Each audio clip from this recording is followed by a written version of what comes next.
Welcome to D6. This is professor Vinod Kumar. ఈరోజు టాపిక్లోకి వస్తే సంపన్నులే రాజకీయాలను శాసిస్తున్నారు. వాళ్ళు దళితులైనా, బీసీలైనా, ఎస్సీలైనా, ఎస్టీలైనా, ఓసీలైనా మరి సంపన్నులే రాజకీయాల కోటీశ్వర్లు. వాళ్ళు ఎంత అక్రమాలు చేసినా, ఎంత దుర్మార్గాలు చేసినా, ఎంత అన్యాయాలు చేసినా, వాళ్ళు ఎంత దోపిడీదారులైనా, వాళ్ళ రేపిస్టులైనా, ల్యాండ్ గ్రాబర్లైనా, ఎవరైనా సరే డబ్బులుంటే చాలా రాజకీయాలకు అర్హులేనా? చదువుతో పని లేదా? విలువలతో పని లేదా? ఇక మరి రాజకీయాలలో ఇవన్నీ లేకపోతే ఈ ప్రజాస్వామ్యానికి అర్థమైంది. ఈ అంశాల మీద చర్చిద్దాం. ఇవాళ చాలా స్పష్టంగా మందకృష్ణ మాదిగ గారు ఆరోపిస్తున్నట్లుగా 4 కుటుంబాలకే మొత్తం పరిమితమైంది దళితులలో. ముఖ్యంగా వివేక్ అనే సంపన్నుడికి ఇవాళ మాల సామాజిక వర్గంలో వివేక్, మాదిగ సామాజిక వర్గంలో చూసుకుంటే నీకు పేరుకు మాదిగ సామాజిక వర్గం నుండి 2 వస్తున్నారు. ఒకటి ఇవాళ దామోదర్ రాజనరసింహ, మరొక ఆయన ఇవాళ కడియం శ్రీహరి. ఈ 2 కూడా సంపన్నులే, రాజకీయాలను శాసిస్తున్నారు. ఇవాళ ఆ కుటుంబాలే 40 సంవత్సరాలుగా వెళ్తున్నాయి. వివేక్ కుటుంబమే 40 సంవత్సరాలుగా వెళ్తున్నది. దళితులలో ఈ సంపన్న కుటుంబాలకే రాజకీయాలు పరిమితమవుతున్నాయి. అట్లాగే డిప్యూటీ సీఎం ఎవరైతే ఉన్నారో వాళ్ళకు కూడా బట్టి కుటుంబానికి కూడా పూర్తిగా ఇవాళ వాళ్ళ తమ్ముడు అన్న 2 కలిసి మొత్తం టోటల్ ఈ 4 స్తంభాల అడగా ఇవాళ దళితులు రాజకీయాల శాసిస్తున్నారు. మరి అటువైపు ఒరిజినల్గా మాదిగల్లో ఉన్న వాళ్ళు ఒక్కరు కూడా లేరు. ఈరోజు మాదిగ అనుబంధ కులాలకు సంబంధించిన డిప్యూటీ సీఎం దామోదర్ రాజనరసింహ, ఆయన ఇవాళ మాదిగ పేరు మీద చలామణి అవుతున్నాడు. అలాగే మాల కానటువంటి ఇవాళ బట్టి ఇలా మాల సామాజిక వర్గం నుండి చలామణి అవుతున్నాడు. మాదిగ కానటువంటి మడు కడియం శ్రీహరి మాదిగ చలామణి అవుతున్నాడు. సో కాబట్టి ఈ 4 కుటుంబాలు 4 స్తంభాల ఆటల్లాగా ఇవాళ రాజకీయాలను దళితుల పేరు మీద శాసిస్తున్నారు. మరి వీళ్ళకే పరిమితం అయితే, సంపన్నులకే పరిమితం అయితే, ఇవాళ ఎమ్మెల్యేలు గెలిచిన వాళ్ళు కూడా, ఎంపీలుగా గెలిచిన వాళ్ళు కూడా కోట్ల రూపాయలకు ఖర్చు పెట్టి మాత్రమే గెలుస్తున్నారు. అంటే సంపన్నులకు రాజకీయాలు పరిమితం అయితే ఇక రాజకీయాలకు అర్థమైంది ఈ దేశంలో, ఈ రాష్ట్రంలో, ఈ దళితులలో, ఈ ట్రైబల్స్లలో. ఇలా ట్రైబల్స్లలో కూడా 4 కుటుంబాలకే పరిమితమైంది రాజకీయాలన్నీ కూడా. ఇవాళ ఎందుకు ఈ ట్రైబల్స్ కానీ, దళితులు కానీ, ఆదివాసీలు కానీ డబ్బున్న వాళ్ళకు మాత్రమే, కొన్ని కుటుంబాలకు మాత్రమే, ఓసీలలో కూడా కొన్ని కుటుంబాలకు మాత్రమే ఈ రాజకీయాలకు పరిమితం అయితే, ఇక రాజకీయాల్లో మరి మేధావులు, రాజకీయాలకు ఉద్యమకారులు, రాజకీయాలను ఇవాళ మరి ఈ సమాజాన్ని మార్చే విలువలు గల్లోలు పనికిరారా? అరువులు గారా? బ్లాక్ మిల్లర్స్ అరువులా? మళ్ళీ లాంటి బ్లాక్ మిల్లర్లు, వేల కోట్ల రూపాయలు సంపాదించుకునే డబ్బున్నోళ్ళు, ఇలా అక్రమాలు సంపాదించుకున్న డబ్బున్నోళ్ళు రాజకీయాలను శాసిస్తే మరి విలువైన రాజకీయాలు, మాన్యశ్రీ కనుషరాం లాంటి రాజకీయాలు ఎట్లా సాధ్యమవుతాయి? ఏ రకంగా సాధ్యమవుతాయి? పెరియార్ రాజకీయాలు ఎట్లా సాధ్యమవుతాయి? పూలే రాజకీయాలు ఎట్లా సాధ్యమవుతాయి? అంబేద్కర్ రాజకీయాలు ఎట్లా సాధ్యమవుతాయి? అవి సాధ్యం కావాలంటే సిద్ధాంతం ఒకటే సరిపోదు. ఇవాళ సిద్ధాంత భూమికగా పనిచేస్తే సరిపోదు.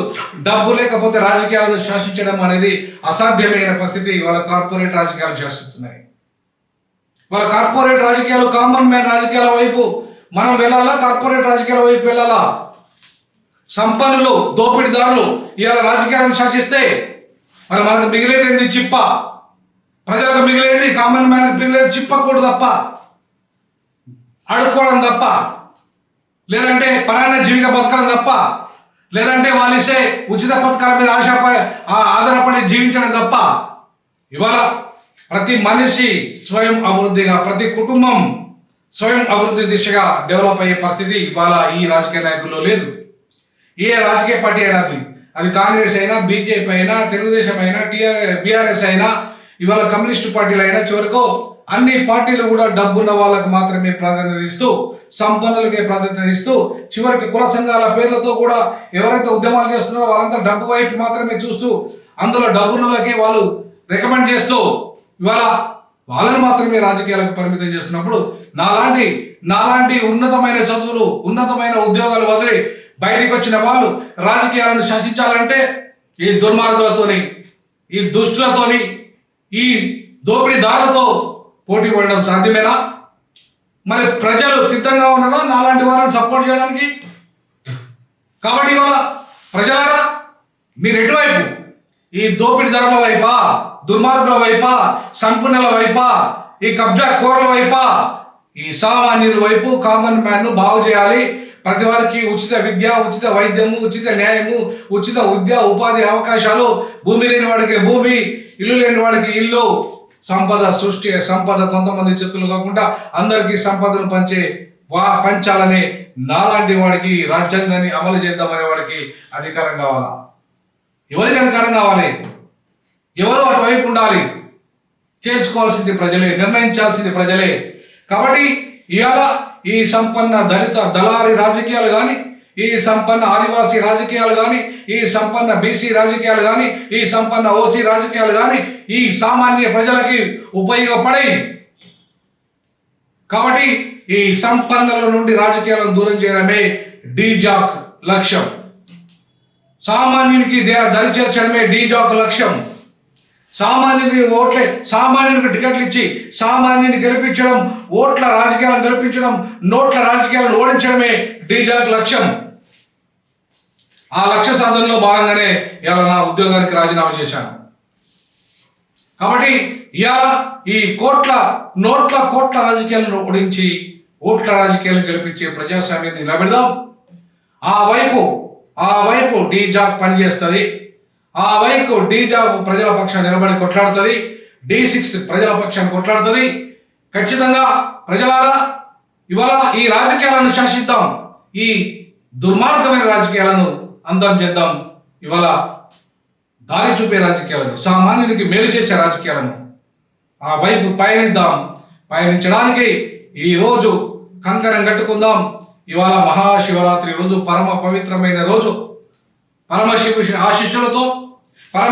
ఆశీస్సులతో ఇవాళ ఈ దక్షిణాదిలో నిజమైన రాజకీయాలు, మతతత్వం లేని, కులతత్వం లేని, ఇవాళ భాషాతత్వం లేని, ఇవాళ రాజ్యాంగ విలువలతో అందరూ సమానమే, అందరికీ సమానమైన న్యాయం జరగాలి, సమానమైన సంపద పంపిణీ జరగాలి, అందరికీ జీవించే హక్కులో భాగంగా ఈ రాజ్యాంగం అమలు కావాలి.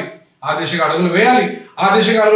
D6 డీజాక్ ఖచ్చితంగా ఈరోజు పరమ పవిత్రమైన ఇవాళ శివుని యొక్క పుట్టిన రోజు అనుకుందాం, లేదా ఆయన మహాశివరాత్రి రోజు. ఆ రోజు డీజాక్ D6 ఉత్తమ రాజకీయాలకు అంకితం అవుతుంది, సామాన్యుని రాజకీయాలకు అంకితమవుతుంది, పేదవాడి రాజకీయాలకు అంకితమవుతుంది.